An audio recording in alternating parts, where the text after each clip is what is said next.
3 invités avec nous chaque soir pour décrypter les mouvements de la planète marché. Olivier Ringard est à nos côtés ce soir, directeur des investissements de Neuflis OBC. Bonsoir Olivier. Bonsoir. David Benamou nous accompagne, associé gérant, cofondateur et directeur des investissements d'Axiom Alternative Investments. Bonsoir David. Bonsoir. Et Christian Parizeau est également parmi nous, économiste et président d'Altair Economics. Bonsoir Christian. Bonsoir. Merci d'être là messieurs, ravi de vous retrouver. Christian, c'est donc le retour de Tarifman. On pensait que le risque commercial pouvait baisser à partir du 9 juillet. Visiblement, c'est pas le cas. En tout cas, la menace tarifaire reste élevée. Elle est même peut-être plus élevée que ce qu'on pouvait imaginer. Oui, alors c'est tout le paradoxe que l'on a, c'est la vision des marchés et peut-être ce que subit l'économie. C'est-à-dire que la vision des marchés, c'est de dire, on n'a pas eu le 9 juillet, on pensait être libéré de ce risque-là, c'est pas fait, mais de toute façon, il a reporté ça au 1er août, mais il n'est pas sérieux. C'est un peu le gag, il revient à chaque fois, il nous dit qu'il va monter les tarifs, il le fait pas, et du coup, on s'inquiète pas outre mesure, parce que mine de rien, ce qu'il a annoncé là, c'est quand même une bombe à retardement pour l'économie américaine. C'est vraiment un impact très fort sur l'inflation. Alors déjà, je vois pas comment la Banque centrale américaine peut baisser les taux dans ces conditions-là à la fin du mois. Ça sera quand même compliqué déjà.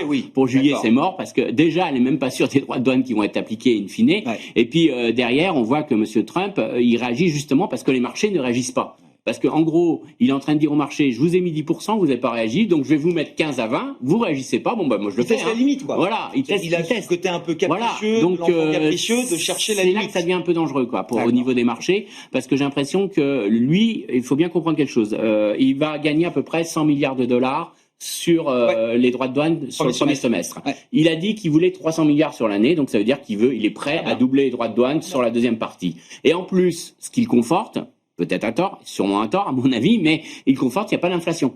Pour l'instant, ça se voit pas dans les prix. Donc il dit la menace fantôme. Voilà, pour lui, il dit je peux continuer, ça me fait des recettes, ça me facilite mon budget de l'État et tout va bien. Bon, après, je pense que c'est que retardé et ça se verra, mais au moins en tout cas il y a ça. Alors après, je vous dis juste, il y a juste un élément qui me choque, c'est pourquoi les marchés se posent pas la question qui paye les 100 milliards. Parce que c'est la vraie question aujourd'hui. Il y a 100 milliards, c'est pas de l'argent qui a été créé, c'est pas de la planche à billets, donc il y a bien quelqu'un qui a payé 100 milliards. Les fournisseurs des entreprises américaines, c'est pas le cas. Les prix à l'import sont stables, sont même en légère hausse. Donc, il n'y a pas eu de baisse de prix sur les prix de vente aux entreprises américaines. Donc, ça veut dire que soit ça va être sur les marges, soit ça va être sur l'inflation. Donc, dans les deux cas, c'est très mauvais pour le marché action, à mon avis, parce que soit c'est un effet. Et donc, c'est une question d'inertie, c'est une question de délai. Le marché action, il y a un momentum, les résultats arrivent. Mais ce sujet sera traité à un moment par le marché action. Il sera payé. Tout se paye sur les marchés. À 6300 points sur la S&P 500, on ne prend pas en compte ce risque-là. Moi, à mon avis, on ne le prend pas parce qu'on aura sur des déceptions. Alors après, je mets juste un petit bémol. Il y a aussi la thématique intelligence artificielle, peut-être qu'on en reparlera, qui est un petit peu un cas à part, on va dire, qui peut encore se justifier, mais qui explique aussi en partie la résilience des marchés. Parce que je prends juste un exemple. Si les marchés étaient vraiment obtus, ils auraient tout mis sur les petites et moyennes valeurs américaines. Oui, bien sûr. Si on était vraiment risquonne, Oui, bien sûr. Vu le budget qui est passé, c'est plus un budget petite et moyenne entreprise. Ça n'a pas été fait. Donc le marché. Il y a un aspect défensif dans la hausse du marché. Dans la hausse du marché, il y a quand même un effet un peu technologique. Mais après, deuxième point, juste pour finir, deuxième point, c'est l'économie, moi, qui m'inquiète.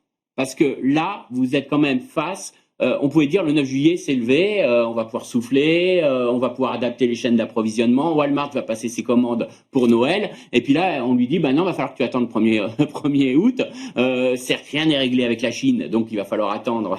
C'est mi-août pour la Chine, la fin de la trêve, voilà. Donc c'est quand même beaucoup d'incertitudes pour l'ensemble, et ça va commencer à se payer très lourdement à mon avis. Et juste pour vous dire un petit exemple, il y a l'enquête auprès des logisticiens américains qui nous disait qu'il y avait une énorme volatilité d'une semaine à l'autre. C'est-à-dire qu'il y a des semaines, tout le monde se dépêche de d'anticiper. Et puis la semaine d'après, il n'y a plus rien. Et regardez les cours du cuivre. Vous avez quand même maintenant les entreprises américaines qui ont plus de 6 mois de stock de cuivre, qu'ils ont surpayé par rapport à l'Europe, parce que le cuivre aux États-Unis vaut plus cher que dans le reste du monde. Il y a 20% Ils sont en train d'assécher le marché, mais 6 mois de stock, ça veut dire qu'ils vont plus passer de commandes sur le deuxième semestre. Donc on va avoir une chute très violente après de la demande de cuivre. Donc c'est n'importe quoi. Et ça, par contre, ça se paye sur les marges des entreprises, parce qu'il y a des coûts de stockage, il y a des coûts d'achat, et ça se paye forcément sur l'activité économique derrière, parce que les miniers, ils mangent leur pain blanc, et puis derrière, ils savent que ça va chuter. Donc ça crée énormément d'incertitudes et de volatilité pour le deuxième semestre. Olivier Ringard, il faut se méfier de ce réflexe TACO sur les marchés. Donc, on le rappelle, venant d'un éditorialiste du FT, je crois, ou FT, je crois, l'idée ou la théorie qui veut que Trump se dégonfle à chaque fois. Sauf que quand il fait 2 pas en avant, il fait pas forcément 2 pas en arrière à chaque fois pour autant. Donc, il faut avoir de la méfiance quand même par rapport à ce risque-là. Et je cite aussi un chiffre que j'ai trouvé d'ailleurs dans vos notes, Christian Parizeau. S'il met tout en œuvre à partir du 1er août, comme il le menace aujourd'hui, le péage moyen sur le marché américain, c'est 17,5%. Je parle sous le contrôle de Christian. C'est venant de 2,5% le 19 janvier dernier ou le 20 janvier dernier.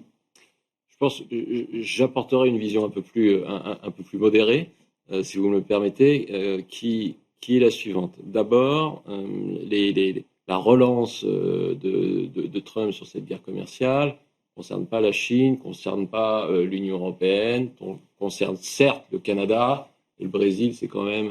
Le Canada, on exclut. Oui, tous ceux qui sont dans le libre-échange, bien sûr. C'est modéré. Oui. Donc, c'est une relance de Trump qui semble être effectivement importante, mais elle n'est pas si importante que cela. Ça, c'est le premier élément. Deuxième élément, les marchés s'habituent en fait à ce risque-là. Et quand on regarde ce qui s'était passé en 2018, on avait déjà eu ce mouvement de. J'annonce une forte hausse vis-à-vis de la Chine, et puis derrière, j'ai des répliques dans cette guerre commerciale avec la Chine. Et les marchés s'étaient habitués, avaient intégré ce risque commercial. Ce que vont probablement faire les marchés désormais, c'est d'attendre ce que va être la réalité de ces tarifs douaniers le 1er août. Ce que seront les règles du jeu. Et soit on est sur l'hypothèse que intégrer les investisseurs, à savoir une augmentation moyenne des droits de douane autour de 14-15%, soit on a quelque chose qui est plus important, voire nettement plus important parce que la situation de nouveau dégénère et il y a un phénomène d'escalade.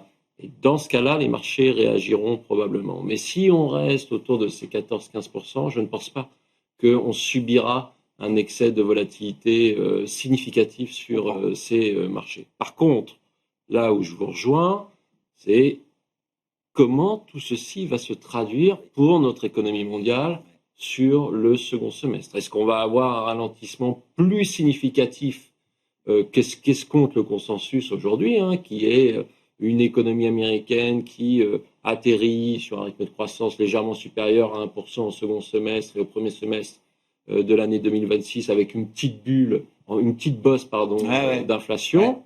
Et dans ce cas-là, ce n'est pas quelque chose de trop dérangeant pour les investisseurs. On pourrait absorber ce ralentissement momentané, ou va-t-on vers un ralentissement plus significatif et une récession parce que les entreprises sont vraiment perturbées par l'incertitude qui s'impose depuis plusieurs mois?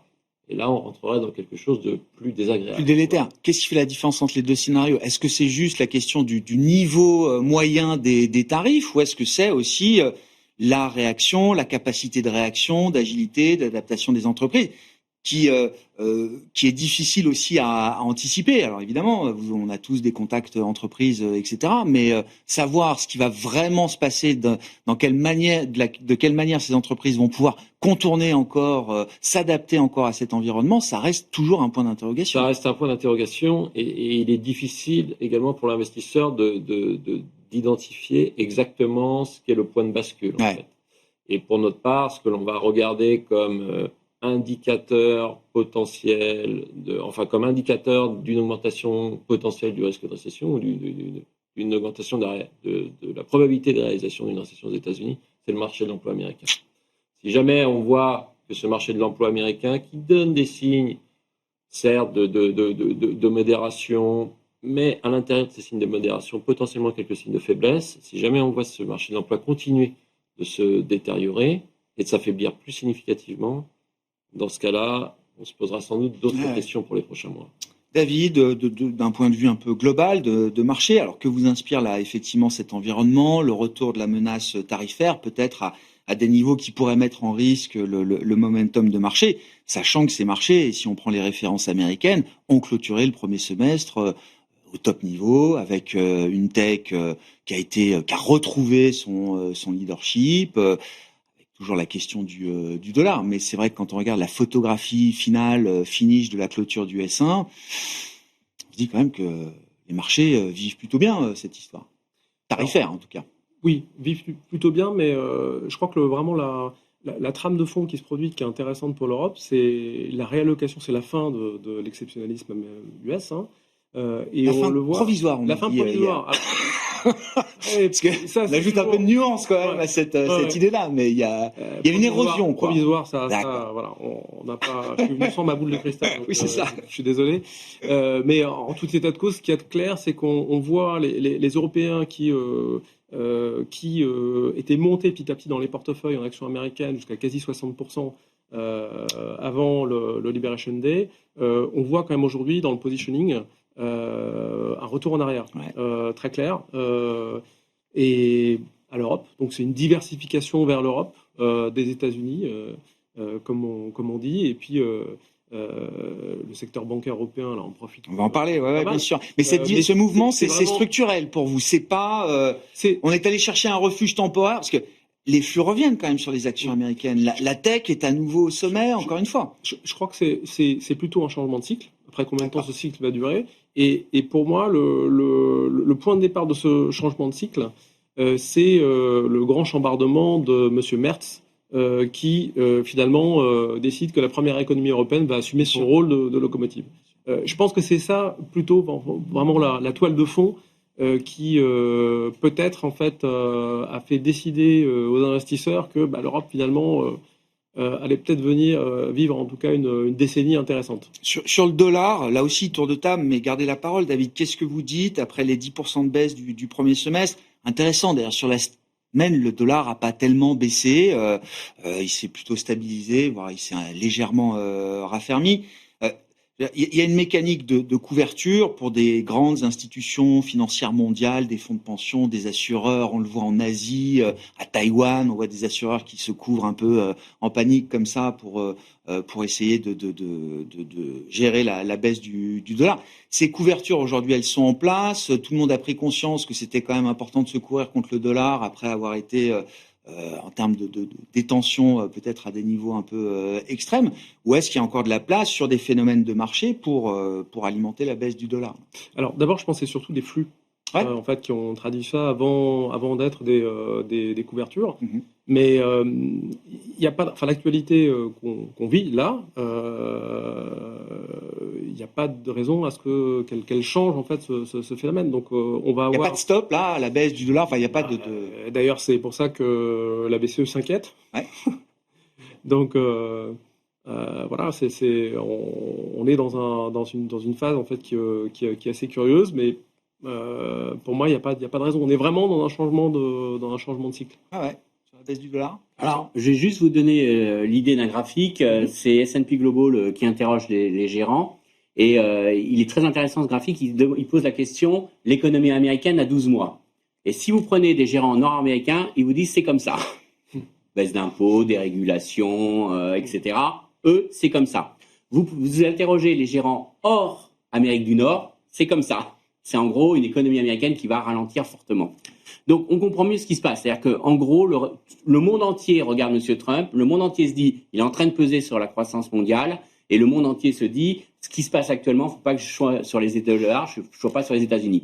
Les Américains nous disent, tout va aller super bien, on va avoir une super croissance économique. C'est booming. C'est booming. Bon, il y a cette petite incertitude qui est autour des droits de douane, qui nous pénalise un peu, mais à un moment donné, il va faire ses accords commerciaux, il va vendre ses Boeing, il va faire des accords dans lesquels vous achetez du riz américain aux Japonais qui détestent le riz américain, donc ça ira aux cochons japonais, mais c'est pas grave.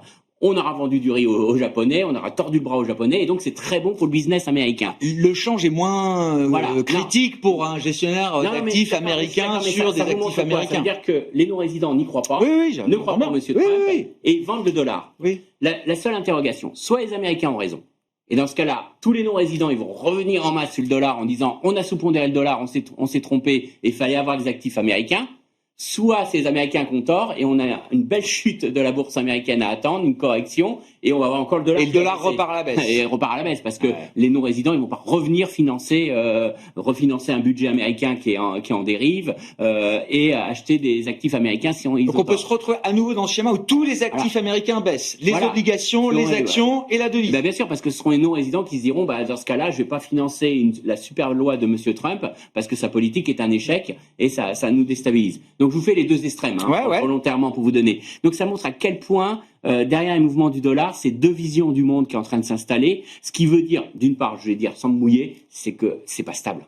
Quoi qu'il se passe, que vous soyez baissier dollar ou haussier dollar, quoi qu'il se passe, c'est pas du tout stable. Il y a un moment donné que ça va réagir dans un sens ou dans l'autre, et ça risque de créer pas mal de perturbations. Volatilité, sur l'échange. Là-dessus, je me mouille pas trop, mais je pense que là-dessus, il faut l'avoir en tête. Ça veut dire aussi que si vous voulez investir sur le dollar, si vous croyez en Nvidia, pourquoi pas, couvrez-vous parce que ça vaut le coup de se couvrir aujourd'hui. Ça coûte très cher. Je peux peut-être me tromper, mais je n'ai aucune visibilité sur le dollar. Je peux pas vous dire avec certitude qu'il va baisser ou qu'il va monter. Donc, vaut mieux pas prendre ce risque change. Donc, retenez déjà en investissement. Prenez pas un risque dollar aujourd'hui, on n'a pas de visibilité là-dessus. Alors après, personnellement, je serais pas aussi extrême, parce que je pense qu'on va pas être sur des situations extrêmes, je l'ai fait volontairement pour démontrer. Mais ça met les bornes. Ça met les deux bornes. Je pense qu'on sera peut-être sur quelque chose d'un peu plus modeste, mais il y a quand même des vrais risques de déception cet été sur les actifs américains, parce que si on voit juste par erreur le BLS sort un chiffre un peu fort sur l'inflation, tout de suite ça va paniquer. Ils vont dire finalement ces droits de douane c'est inflationniste. On a peut-être eu tort de pas réagir. À l'inverse, s'il n'y a pas d'inflation, on va dire Trump a gagné, mais on va avoir des statistiques qui vont montrer aussi que le commerce mondial est en train de faire ça, parce que on a quand même pas mal de signaux aujourd'hui. Je vous prends juste la balance commerciale allemande, moins 7% vers les États-Unis, moins 7,7. Donc on commence à voir le contre-effet du stockage. Donc on va avoir des statistiques qui vont être très pourries sur cet été. C'est une volatilité macro. Quoi qu'il arrive, je pense qu'il y aura des périodes de doute. Donc moi, ce que j'aurais tendance à jouer sur les 3 prochains mois, c'est plutôt une poursuite du baisse du dollar, mais avec les actifs américains qui pourraient baisser. Encore une fois, je suis pas sur un crack, je suis pas à dire que ça sera la catastrophe, je vous fais pas le scénario extrême. Mais prudence par rapport à court terme. Après, je vous dirais que je suis moins noir sur 2026, mais là, ça sera peut-être une autre histoire. Juste pour vous dire, parce qu'après, il y aura la loi, il y aura, à un moment donné, il y aura ces accords commerciaux, ça va enlever les incertitudes. Mais méfiez-vous cet été, ça s'annonce quand même assez chaud, à mon avis, par rapport à toutes ces thématiques-là. Et puis il y a la midterm election, donc on va voir ce qui va se passer. Oui, ça peut se calmer un peu. Oui, d'accord. Tout peut changer. Le feu de tout bois peut se calmer un petit peu quand même avec les échéances électorales. C'est un peu extrémiste. Alors voilà, donc je vois Olivier qui va apporter un peu de nuance. Évidemment. Est-ce que ça implique pour les banques centrales? Effectivement, la BCE a passé une semaine à Sintra à s'interroger sur à quel moment ça pose un problème, ce niveau du dollar contre euro en l'occurrence. Alors, nous, sur l'euro-dollar, en fait, on a une vision qui est un peu différente, au moins à court terme, donc jusqu'à la fin de l'année, à savoir un dollar qui va plutôt avoir tendance à se renforcer grâce à 2 facteurs. Le premier qui tient dans le fait que l'incertitude générale liée à la politique de Trump va plutôt avoir tendance à se réduire, puisque normalement on a progressivement, semaine après semaine, un peu plus de visibilité sur les règles du commerce mondial. Et deuxième élément, on a un différentiel de taux États-Unis-Europe qui est très important, qui a été le principal driver de l'évolution de l'euro-dollar sur les 2 ou 3 dernières années. Et pour notre part, on considère que ce différentiel de taux, il va rester au moins jusqu'à la fin de l'année, avec une banque centrale américaine coincée par cette bosse d'inflation et qui maintient donc son taux Fed Funds à 4,5%, et une banque centrale européenne qui, elle, est potentiellement incitée à continuer de baisser son taux de dépôt d'ici à la fin de l'année sur un niveau de l'ordre de 1,5%. Donc on ne serait pas si inquiet que ça sur cet euro-dollar sur cette fin d'année. Après, au-delà, tout dépend de cette question stratégique. Est-ce qu'on y croit à cette renaissance européenne? Est-ce qu'on croit à la fin de l'exceptionnalisme américain? La fin des États-Unis, quand on voit un PE à 23 sur le marché américain, un Standard & Poor's 500 à 6300 points, les 10 premières... à 4 000 milliards de dollars. Nvidia à 4 000 milliards de dollars et les 10 premières capitalisations boursières américaines qui représentent de nouveau 40% du S&P 500. Je pense qu'il faut... On n'est pas dans l'ère du misérabilisme américain, en tout cas. Peut-être que c'est la fin, mais ça, c'est une fin relative pour l'instant. Et en face de ça, on a quand même une Europe qui doit montrer qu'elle est capable de restaurer sa compétitivité. Et oui, Merz est là. C'est peut-être un vrai game changer, mais Merz a déjà des difficultés dans sa coalition pour faire baisser les prix d'électricité. Ce sera pas un long fleuve tranquille, quoi. Ce regain de confiance stratégique de l'Europe vis-à-vis des investisseurs globaux, ça reste quand même un long parcours, entre guillemets. Ça sera un long chemin. Ouais, un long chemin. Non, mais très bien. Et sur la corrélation, effectivement, entre les taux courts américains et allemands, en l'occurrence, on doit être à 200 points de base, peut-être d'écart aujourd'hui. Il n'y a plus aucune corrélation. Le dollar n'a cessé de baisser malgré cette ancre, cette force de rappel. Mais c'est pas une corrélation qui est définitivement détruite. Non, ça ne nous semble pas être une corrélation définitivement détruite. Quand on regarde l'histoire, on voit que à certaines périodes de l'histoire, la décorrélation s'est déjà manifestée. Elle s'est manifestée avec une ampleur encore plus importante que celle que l'on connaît aujourd'hui. D'accord. Bon, la corrélation impliquerait, si c'était le seul driver, que l'euro-dollar soit plutôt à 1,07, 1,08 aujourd'hui contre 1,17. Évoquons le secteur des banques, David, si vous le voulez bien. Alors, les résultats arrivent. Qu'est-ce qu'on va attendre des résultats des banques et du secteur bancaire financier en Europe pour le deuxième trimestre? Mais juste avant ça, vous remettez un peu les choses en perspective dans une note aujourd'hui. Le secteur bancaire européen, au sein du Stock 600, c'est quasiment plus 300% de performance depuis le point bas Covid, quand le Stock 600, lui, ne fait que plus 100% depuis ce point bas Covid. Ça fait 5 ans que le secteur surperforme, et pas qu'un peu, et pour autant, c'est un secteur qui reste quasiment toujours aussi peu cher. Oui, et alors ce qui est amusant, on parlait de la technologie américaine, le Stock 600 Bank a fait mieux que Nvidia, que les Magnificent Seven. Les Mag 7. Voilà, comme quoi, il y a ce qui est fascinant. Il n'y a qu'à regarder la réalité en face pour découvrir aussi qu'on a des secteurs forts en Europe. Voilà, puis ce qui est très intéressant, c'est que ça s'est fait en fait sur le triplement du revenu par action, en réalité. Les valorisations n'ont pas vraiment bougé, c'est-à-dire qu'aujourd'hui, on a 40% de décote par rapport au reste du marché. 40% de décote, c'est quasiment la décote qu'on avait pendant le Covid. Et voilà, il faut se rappeler que quand le sentiment à l'égard du secteur bancaire a été, raisonnablement positif, c'était à peu près 10% de décote et parfois de la surcote. Donc on est vraiment très très loin de ça. Donc pourquoi c'est toujours aussi peu cher? En 5 ans, les gens ont quand même eu le temps de comprendre, tout ce dont on discute avec vous depuis 5 ans, en l'occurrence, David, que l'environnement a changé, que le gros du choc réglementaire est derrière, que la capacité à régénérer des profits, elle est là aujourd'hui, avec des courbes pentues qui permettent ce métier de transformation, etc., la consolidation, tous ces facteurs-là qui s'accumulent, qui s'empilent, ça modifie pas la valorisation du secteur 5 ans après, quoi. Non, parce que les multiples ont du mal à s'ajuster. C'est-à-dire que la croissance a été tellement forte que les multiples ont vraiment eu beaucoup de mal à s'ajuster jusque-là. Et puis, c'est le seul secteur qui, depuis 19 trimestres consécutifs, continue de battre le consensus. Là, c'est intéressant. On voyait au début de l'année les analyses qui étaient résultat du premier trimestre, beaucoup moins confortables sur la suite. Et puis là, on a reçu, on a les données BCE qui sont sorties. Donc on voit que sur le volume de prêts, par dépôts exemple. d'abord, c'est très important. Oui, les dépôts. Bien sûr. Il y a d'abord les dépôts, c'est une part importante de la marge nette d'intérêt. Et surtout, c'est ce qui était considéré comme par les analystes le plus à risque. Bon, second trimestre, on a la volatilité des dépôts. On avait peur que les dépôts se barrent d'un établissement à l'autre en permanence. Exactement. Donc là, les dépôts augmentent. Plus intéressant, la part des dépôts à vue augmente par rapport aux dépôts à terme. Le coût des dépôts à terme baisse. Donc tout ça, ça veut dire que dans la composante dépôt de la marge nette d'intérêt, ça veut dire que vous allez progresser de 1, 2, 3% parfois sur cette composante-là. Ensuite, on a le volume de prêt qui redémarre. On est dans une zone de taux qui est assez favorable, disons entre 1,5 et 2%.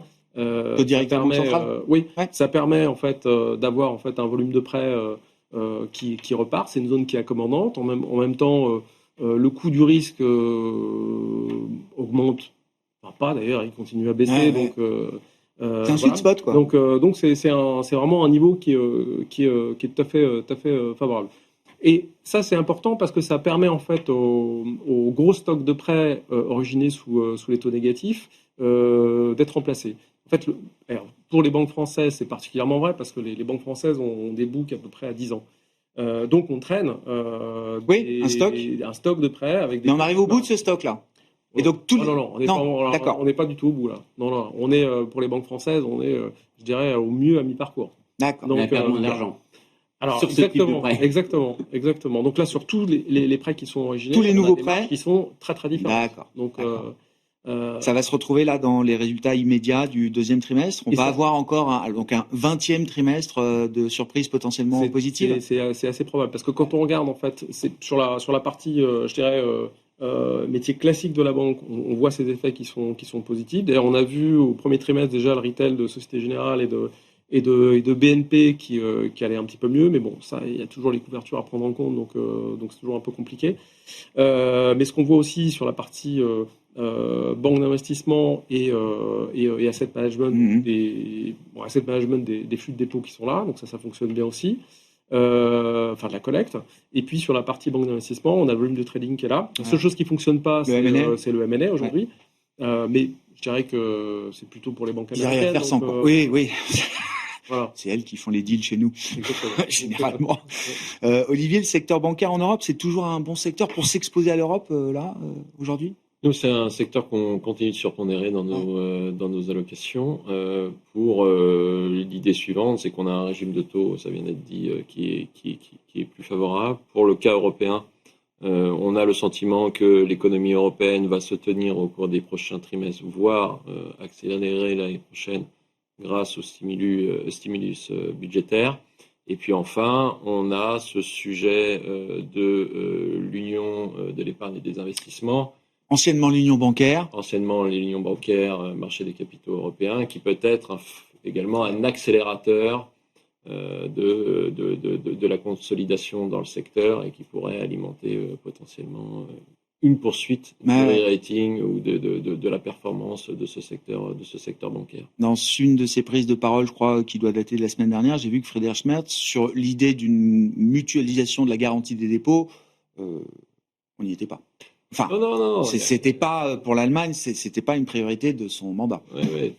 Pour dire le moindre. Tout à fait. Non, mais ça sera un long chemin. Ça sera un long chemin. Il avait aussi dit qu'il était pour la discipline budgétaire. Enfin, moi, il est plus en campagne là, a priori. Normalement, là, il est en fonction. Mais bon, effectivement, tout peut changer. Et aujourd'hui, dans ce monde-là, tout change très vite. Oui. Pour rejoindre Olivier, on part de loin. Vraiment, on part de très très loin en Europe. Vraiment, on a mis en place une réglementation du secteur qui est extrêmement lourde. Et en fait, en Europe, contrairement aux États-Unis, on n'est pas un marché, on est une multitude de zones. Évidemment, c'est un impediment, comme disent les anglo-saxons, qui est en fait énorme au fonctionnement du secteur. Et ce qu'il y a d'extraordinaire, c'est que nos banques aujourd'hui arrivent à avoir un ROE supérieur en fait aux banques américaines. Étant un equity supérieur aux banques américaines. Bien sûr, au premier trimestre, absolument. Et là, je suis curieux de voir le second. Donc, et l'écart de valo, c'est quoi par rapport au secteur bancaire américain ? C'est monstrueux. Non, c'est combien de fois la book value aujourd'hui du secteur bancaire en Europe ? En multiple. On est à 8 fois et demi en Europe, à peu près. Alors, il y a des exceptions comme Hertz qui sont à 10. En moyenne, aux US, on est à 13,5. Pour un ROE inférieur. Oui. Mais après, le ROE est très volatile aux États-Unis aussi.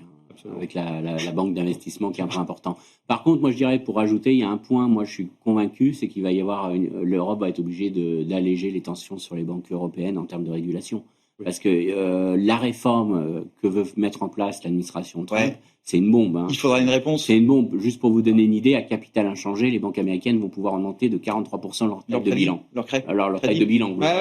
Donc, ça veut dire que vous améliorez forcément leur donc, réforme des ratios de levier qui arrivent aux États-Unis. C'est monstrueux ce qu'ils veulent faire. Alors, ça va prendre du temps, ça sera plutôt au début 2026 parce que là, il y a la Fed qui a voté pour, mais il y a encore les deux autres régulateurs qui doivent s'exprimer et on est dans une période de consultation. Donc, il y aura, à mon avis, dans le timing, c'est plutôt 2026, début 2026, mais l'Europe n'a pas le choix parce que face à cette concurrence des banques américaines, il faudra aussi assouplir la régulation. En plus, on a vu que les Anglais, ils se collent complètement à ce que font les Américains. Donc, ça veut dire que là, même au sein de l'Europe, parce que même si les Anglais font plus partie de l'Europe, financièrement parlant, ils ne sont pas quand même totalement isolés. On pourra pas avoir une telle divergence. Ça pose la question, là, au passage, Olivier, de qui sera l'acheteur marginal de Treasuries demain. Et donc, dans le grand plan, on comprend que cet aspect de dérégulation bancaire, c'est aussi une incitation en libérant de l'espace dans les bilans pour différents actifs, et notamment les Treasuries. Est-ce que c'est aussi simple que ça? Est-ce que ça fonctionne? Ou est-ce qu'il faut quand même, je sais pas, une banque américaine, ça reste quand même une banque privée. Si elle n'a pas envie d'acheter de Treasuries pour X ou Y raison, elle doit pouvoir être libre de pas le faire. Oui, Après, oui. je sais que ça c'est le c'est le monde parfait, mais on a presque l'impression qu'on va bientôt reparler de répression financière et aux États-Unis. Ouais. Donc ça serait un comble. Ce serait peut-être un comble. En tout cas, ça serait un développement amusant. Donc ça sera à suivre. Après, sur ce sujet du financement des États-Unis, du déficit budgétaire américain et du niveau des taux longs américains, à court terme, pour notre part, on n'est pas particulièrement inquiet de cela. Les émissions de la semaine se sont bien passées. Hein. Il y a quand même de la demande. Oui, donc on n'est pas particulièrement inquiet. Mais ce sujet de financement des États restera un sujet de moyen terme et va nous accompagner au cours des prochaines années, très vraisemblablement. Oui. Et le petit rappel britannique, comme régulièrement, que... Tout petit. Oui, tout petit, par rapport à la crise du mini-budget. Oui, là, c'était la mini-crise du gros budget, effectivement, mais ça n'est pas allé plus loin pour l'instant. Oui, dérégulation bancaire aux États-Unis, c'est spectaculaire ce que nous dit Christian. Qu'est-ce que ça va générer et comment l'Europe se prépare face à ça? Alors, quand on regarde ce qui est prévu aux US, c'est complètement tourné vers le marché américain. Donc, c'est pas pour nous, quoi. Il y aura la place libérée dans le bilan des banques américaines, c'est pas pour nous. Malheureusement, les banques américaines ont déjà gagné la bataille de la banque d'investissement. Donc, ça, de toute façon, c'est plié, c'est fini depuis longtemps. Alors, en revanche, la bonne nouvelle, c'est que il y a quand même un certain nombre de réformes qui sont à l'agenda européen et poussées par les politiques, ce qui est une bonne nouvelle. Donc titrisation, notamment la titrisation. Ouais. Déjà, la première chose importante concernant la banque d'investissement, c'est la revue fondamentale des boucles de trading. Réforme qui n'est pas appliquée aux États-Unis et chez nous, elle a été gelée. Donc, pour l'instant, pas d'entrée en vigueur et on verra si... C'est une contrainte en moins quand même pour les banques. Une contrainte en moins. Donc, mais qui va toucher essentiellement en fait les banques qui ont des activités de banque d'investissement. D'accord. Ensuite, effectivement, la titrisation, qui est un outil qui est développé aux États-Unis et qui est depuis 2008 un gros mot chez nous. Et donc, les principaux acteurs qui sont les banques et les compagnies d'assurance ont été complètement verrouillés par la réglementation. Aujourd'hui, si une compagnie d'assurance veut acheter une part de titrisation triple B, elle consomme autant de capital que si elle avait un bond single B. C'est surréaliste. Okay. Donc, or, quand c'est bien utilisé, ce sont des réels outils de financement de l'économie. Et pour les banques, c'est un très très bon outil de pilotage de leur risque de bilan, de leur ROE, etc., etc. Donc ça semble quand même être en marche. Donc je dirais qu'on a plutôt les choses vont dans le bon sens. Un truc aussi là qui m'a fait marrer en lisant votre note ce matin, David, c'est que bon, quand les investisseurs répondent à un sondage, ils ont tendance à dire qu'ils sont surpondérés sur le secteur bancaire en Europe. Quand vous regardez le positionnement des investisseurs globaux, vous retrouvez pas cette surpondération. Non, donc là aussi, le positionnement est intéressant quand même. C'est intéressant effectivement parce que quand on regarde le dernier sondage de BofA, tous les investisseurs disent surpondérés sur les banques européennes, etc. Et puis quand on regarde vraiment les portefeuilles, ce qu'on voit, c'est que ils sont pas tout à fait au benchmark, mais pas loin. Ça veut dire qu'on vient de beaucoup, beaucoup plus loin, en réalité. Eux, ils ont l'impression d'être surpondérés déjà. Voilà. C'est ça, en fait, pour réconcilier un peu les deux. Voilà. Et par contre, ils sont surpondérés au secteur assurance, qui est beaucoup plus petit, mais qui est probablement plus rassurant, entre guillemets. Bon, oui, le message de prudence, donc j'ai compris sur l'été américain, c'est ça, Christian. L'Europe, la diversification en dehors des États-Unis, garde de l'intérêt. On n'a pas parlé des émergents, mais c'est vrai que les émergents aussi, visiblement, sont quand même des actifs gagnants du premier semestre avec la baisse du dollar. La dette émergente s'est bien comportée, les actions émergentes se sont bien comportées. Au global, j'entends. Oui, alors c'est tout le problème, c'est-à-dire que économiquement, c'est difficile de dire les émergents tout va bien. Au contraire, c'est les plus sensibles à la guerre commerciale, c'est les plus affectés. Mais c'est vrai que la baisse du dollar a quand même laissé de la marge de main-d'œuvre aux banques centrales et des émergents, parce que le gros problème qu'ont souvent les banques centrales des pays émergents, c'est que si elles dévaluent, si elles baissent leur taux d'intérêt, les gens quittent leur monnaie, ça fait de l'inflation importée et c'est très négatif. Donc la faiblesse du dollar a donné de la marge de manœuvre à pas mal de banques centrales émergentes et c'est quand même des éléments de soutien à leur économie domestique. Donc il y a cet élément-là qui a joué plutôt favorablement. Après, il y a aussi dans les indices obligataires, faut pas l'oublier, un poids très important de l'Inde et de la Chine qui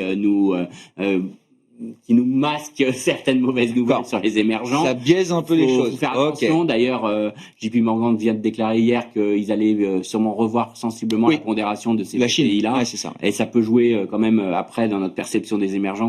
Donc attention quand même à ce petit biais-là.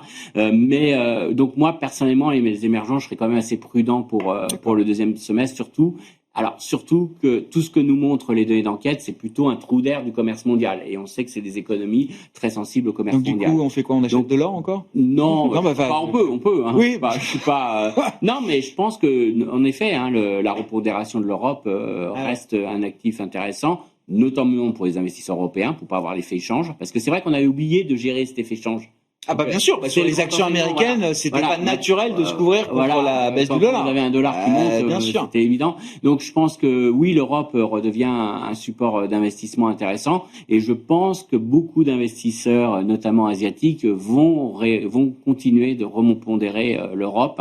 On a quand même des échos plutôt d'Asie où on est quand même au-delà de l'aspect, même si on dit que tout se passe bien avec M. Trump et tout ça, il y a quand même l'aspect instabilité politique qui fait peur à beaucoup d'Asiatiques. Tout le monde a eu un petit coup de chaud quand même, entre Liberation Day, entre Zelensky dans le bureau ovale, etc. Tout le monde a quand même... Voilà, même je vous dis juste, à titre personnel, même s'il y a des accords commerciaux, vous n'êtes pas à l'abri que juste le lendemain, après avoir signé un accord commercial, Trump dise ça va pas, vous avez condamné Bolsonaro, vous avez fait un accord avec le Brésil, mais c'est pas grave, moi je suis pas d'accord, on repart dans les négociations. Donc je ne vois pas comment dans sa façon de penser, il peut pas réutiliser l'arme droit de douane. Donc je pense que on est quand même dans une période encore d'incertitude. Donc rien que ça va quand même inciter pas mal d'investisseurs à repondérer l'Europe sans délaisser les États-Unis, mais au moins à rééquilibrer un peu. Risk management d'une certaine manière. Olivier, attitude en matière d'investissement là pour déjà passer l'été, les prochains mois.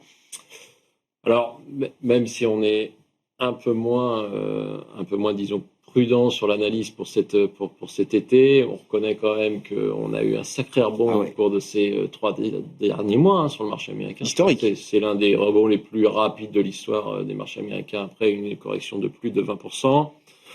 Donc on a aujourd'hui des allocations qui sont relativement neutres sur la classe d'actifs actions, et entre l'Europe et les États-Unis, on avait remonté le poids de l'Europe au mois de février. Suite aux inquiétudes liées à la rentabilité de la tech américaine avec DeepSeek et au plan de la Commission européenne pour restaurer la compétitivité européenne. Je ne pense pas qu'on fera de mouvements significatifs pour l'instant, considérant que l'Europe doit démontrer qu'elle va délivrer et les États-Unis doivent vraiment également. On attend les preuves de tout ça. Démontrer que c'est la fin d'exception américain. Donc on a plutôt réduit les billets d'allocation tactique dans nos portefeuilles. Merci beaucoup messieurs. Merci d'avoir été les invités de Planète Marché ce soir. Christian Parizeau qui est avec nous, le président d'Altair Economics, David Benhamou, directeur des investissements d'Axiom AI, et Olivier Ringard, le directeur des investissements de Neuflize OBC.